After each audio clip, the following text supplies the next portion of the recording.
How's it going, everyone? It is Skullzi here with the latest gaming news, rumors, and speculation. Yesterday, an ex-Bethesda Game Studios developer with over 15 years of experience over at Bethesda was kind enough to share some of his stories and experiences from his days working on Starfield, Fallout 76, Fallout 4, Fallout 3, Skyrim, and probably a lot more. And this developer is Nate Perkypile. Clearly, Nate has spent a long time over at Bethesda as an artist working on many amazing games, so he would be the one to definitely listen to in regards to Bethesda. And over on Twitter, he dropped some fairly entertaining stories and a hidden gem of information that I feel a lot of people have actually overlooked. Information relating to something that has been a major topic of discussion within the Bethesda community for many years now, even more so with Starfield just over the horizon.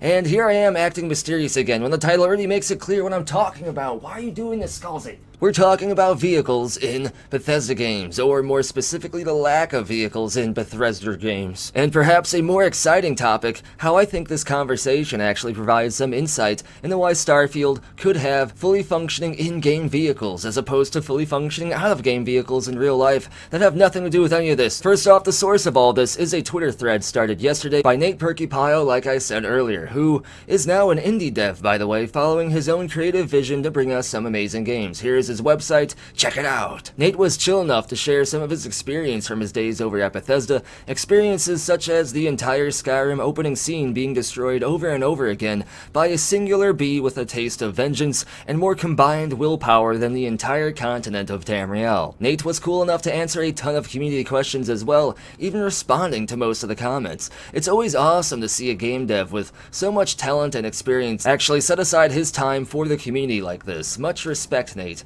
And he further gives us a lot of interesting insight into game development as well, explaining why said Daedric Nightmare bee actually broke the opening scene of Skyrim. Some say the bee continues to roam the skies, and is referred to as the Bane of Todd within the ancestral halls of Bethesda Game Studios. Nate further gave more insight into vehicles as a whole in game development, stating that for a game to have vehicles in it, vehicles in which the player and even NPCs can drive or pilot, that the entire game world needs to be built from the ground up to make a place for these vehicles. A place where vehicles can learn and grow together. A place where vehicle youth can grow happily and safely, and where vehicle elders can have security in finances. Basically, the game needs to be built with vehicles in mind from the start, which makes sense as the whole game world needs a reason for the player to want to drive these vehicles in the first place, and at the same time, the world would have to have ample space for these vehicles to traverse around all vehicle-like. After all, if a game world isn't built with vehicles in mind from the start,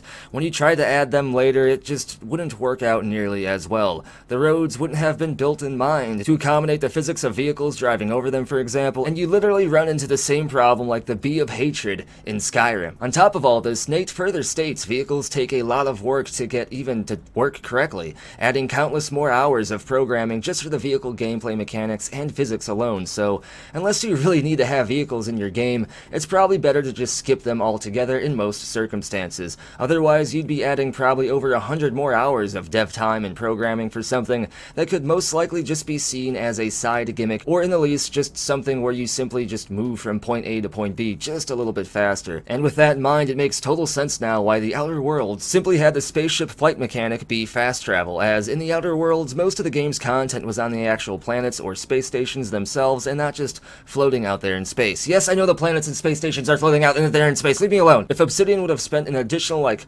hundreds upon hundreds of hours or however much it took to allow the players to just fly their spaceship, it would have almost been pointless, as all those hours spent would have just been for where the least amount of content of the game actually was. And along that same logic, it makes total sense why there weren't drivable cars in previous Bethesda Game Studios Fallout games. In Fallout 4, we got some vehicle action with the vertibirds and the skyship, but that wasn't like anywhere near along the same lines as, say, the vehicles in Grand Theft Auto or the spaceships in Elite Dangerous games. Those games basically have the vehicles take front and center as a main mechanic in the game itself, and this actually happens to be how game development actually works. At the core of the onion of the game development onion is the entire reason you want to make the game and the single mechanic that has to be in the game for the game to actually be the game you want to make. And as you leave the core layer of the onions, each layer acts as another gameplay mechanic or something you'd like to be in the game, and as the layers work outward, those mechanics become less important important to the actual core mechanics of the game. Vehicles weren't the core of the onion for previous Bethesda Game Studios games,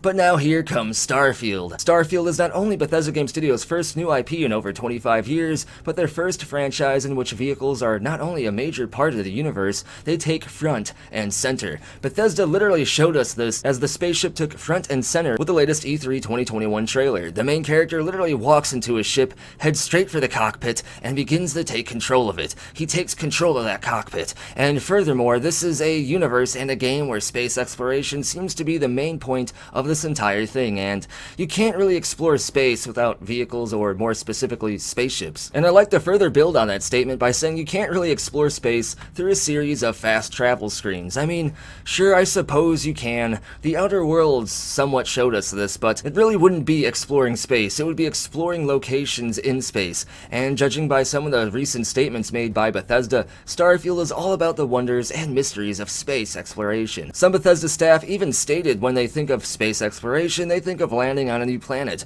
walking around and checking it out, and then key words here, getting back in your ship and flying off to the next one to do it all over again. If the devs themselves claim space exploration is about flying off to another planet, landing on it, checking it out, and flying off again, then it would be quite the sad irony if that very exact thing is not in Starfield. They'd basically be saying Starfield isn't space exploration to them, and I doubt that they would do that.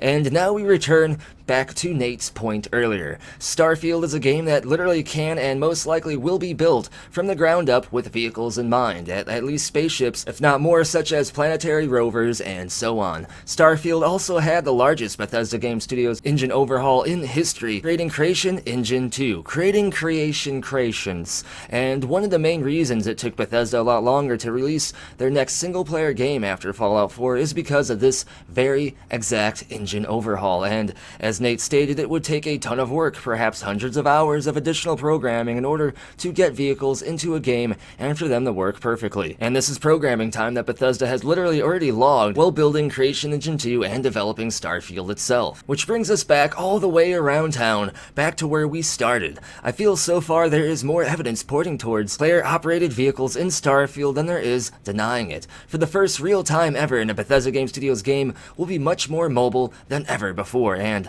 I firmly believe we will be able to fly our spaceship around space in Starfield, exploring the cosmos, plotting our path through the final frontier, and finding the answers to many great questions and mysteries. And if Bethesda can set us up in pilotable spaceships, I see no reason why other vehicles wouldn't be implemented as well, because spaceships no doubt are more complicated vehicles and have a lot more avenues of movement and verticality than, say, a car, a space rover, or a boat, so we might be able to even drive or pilot an entire list of different vehicles for the first time ever in a Bethesda RPG, and that gets me super hyped. The hype is assuming indirect control through speculative estimations, and that's going to finish up today's video. Let me know what you think about all this down in the comments below. Let me know if you think this adds more evidence to the fact that Starfield might have pilotable spaceships. And as always, if you enjoy the content, be sure to give the video a thumbs up, it helps the channel out a lot, and subscribe if you want to stay in the know when it comes to the latest gaming news. And if you're already subscribed, make sure you're still subscribed, because the YouTube algorithm has been randomly unsubscribing people according to recent comments, and also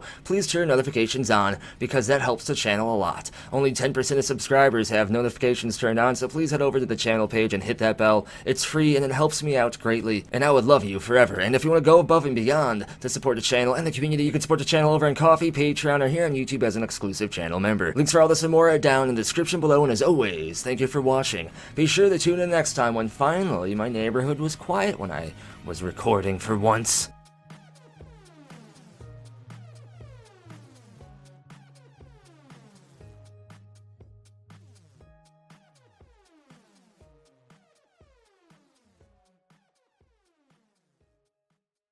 It just works.